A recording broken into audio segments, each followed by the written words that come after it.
Fresh meat.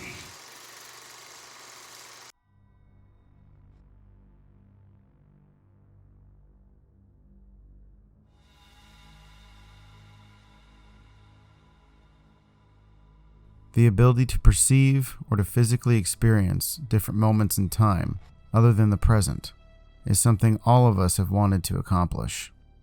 The curiosity of what the future will be, of what the past was.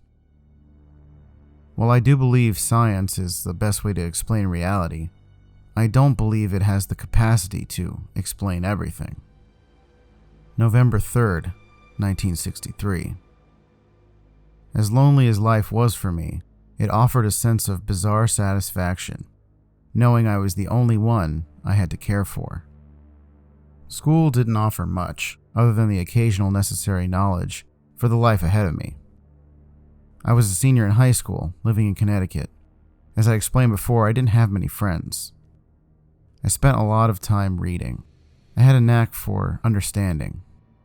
The time I spent reading enhanced my ability to comprehend, but also gain knowledge. My family wasn't horrible, but not great. My mediocre relationships with them never led me anywhere. Arriving back home every day, I knew they cared about me, at least. School had started just about a month ago, my final year of high school. I was very anxious to finish off the last year of required school, as my dad said. He owned a local grocery store. I'd been working there since I was a kid. Not the best way to spend the weekends. All in all, nothing spectacular. I had a future roughly scratched into the stone path ahead of me. The morning on Thursday, November 3rd, in 1963, changed the way I perceived the world. Waking up for school at an early 6 in the morning, I grabbed my bike in the garage hurriedly. Usually it took 30 minutes to arrive at my high school. However, I frequently took the shortcut through the woods nearby, shaving off about 8 minutes. The woods were rumored to have caused the disappearance of several teenagers, children, and adults.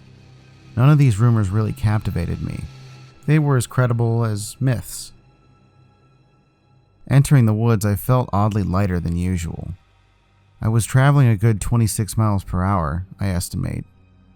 The fluctuation in weight threw me off continually, almost losing balance and flipping over.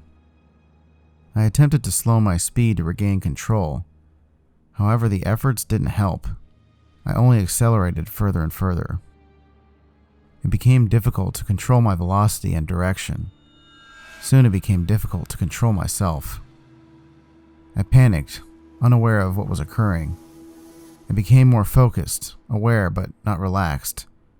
My field of view extended horizontally, revealing more of the woods beside me. My heart rate, like myself, was accelerating at great speeds. The pulse strong and violent, rushing through my veins.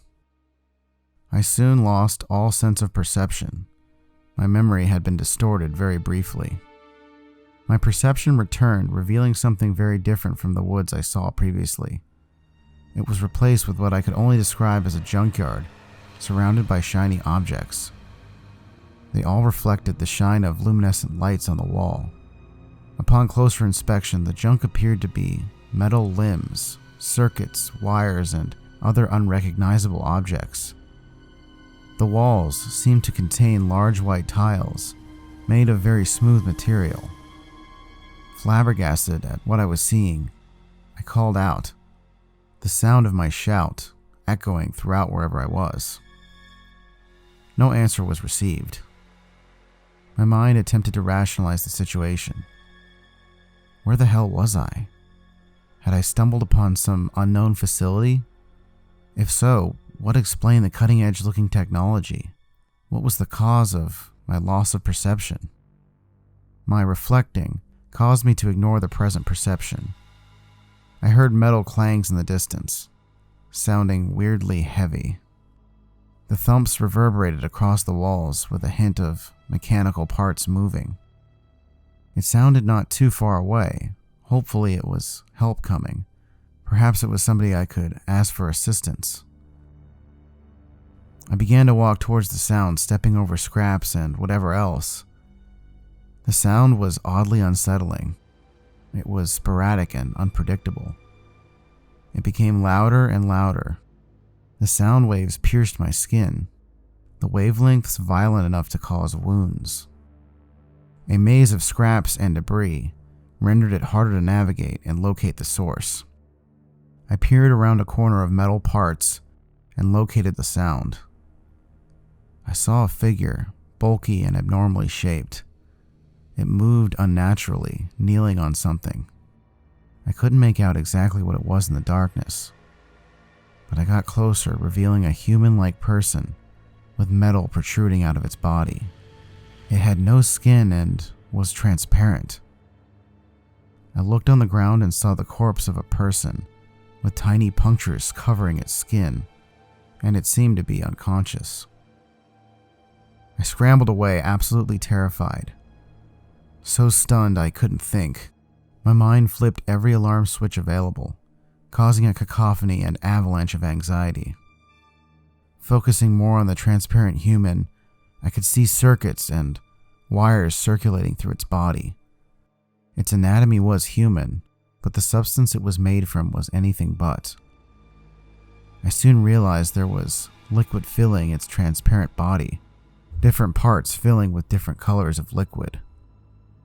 A thin needle was pierced into the person's head on the ground, the blood slowly transversing through the tube and arriving at the head of the anomaly. Its head had no face, just was shaped like a human head. It had an intensely sophisticated framework, shaping the skull and other parts of the body. An endless intertwined combination of wires, tubes, and circuits covered the internal parts of the transparent mold. It seemed to be unaware of my presence. Backing away carefully, I observed its behavior from a distance. The blood from the transparent mold then began to drain, exiting steadily, almost being excreted. The anomaly began to take shape. I saw skin growing on the surface, a heart and lungs formulated in its chest. Before starting to beat, blood vessels sprouted. They covered and replaced the labyrinth of machinery present already. Hairs began to protrude, bones and other limbs as well. My mind was frozen. All thoughts stopped. All of my perception was focused on whatever this thing was. Fight or flight was paused, and for whatever reason, I couldn't activate myself. What was that thing? What was it doing?